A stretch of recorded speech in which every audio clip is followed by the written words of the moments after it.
윤 대통령이 구속되기는 했지만요. 현직 대통령 신분은 유지하고 있습니다. 그렇기 때문에 대통령 경호처의 경호 계속되고 있는 그런 상황입니다. 네, 대통령 경호처는 현직 대통령 신분인 윤 대통령에 대해 수감 경호를 이어간다는 방침입니다. 윤 대통령이 구치소에 갇힘에 따라 일상적 신병 경호는 불가능하지만 호송 촬영을 호위하는 등 가능한 활동은 이어간다는 건데요.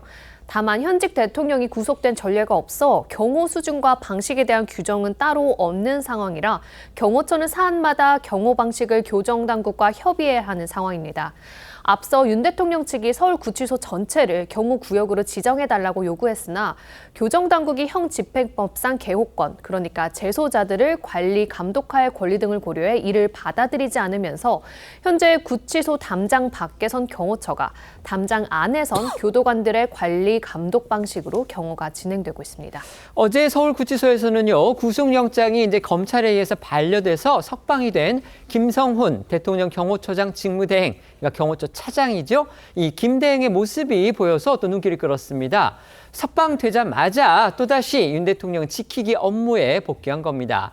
이런 김 처장 대행을 가리켜서 윤 대통령 지지자들은 윤석열 호위무사다 이렇게 부른다고 합니다. 네, 어제 검찰은 이 경찰에 신청한 김성훈 대통령 경호처 처장에 대한 구속영장을 반려를 했는데요. 윤 대통령 체포영장이 이미 집행이 됐고 또 김 차장이 자진 출석했다는 점이 고려가 된 것으로 보입니다. 김 차장은 석방된 직후 곧바로 서울구치소로 복귀를 했습니다. 어떤 이유로 왔느냐는 그런 취재진의 질문에 대통령이 여기 계시니까 경호 업무하러 왔다라고 답을 했는데요. 또한 윤 대통령이 이 구속 상태라는 점에 대해서는 그 부분 때문에 달라지는 건 없고 오히려 위해 등급에 따라서 경호 조치가 다르게 조치될 것이다 라면서 이 안전한 관저나 대통령실 같은 경우에도 경호가 이루어지는데 하물며 취약한 구치소엔 그에 상응한 경호 조치가 이루어질 것이다 라고 덧붙였습니다. 관련해 지난 17일 경찰 출석 당시의 김 차장의 발언 다시 한번 들어보시겠습니다.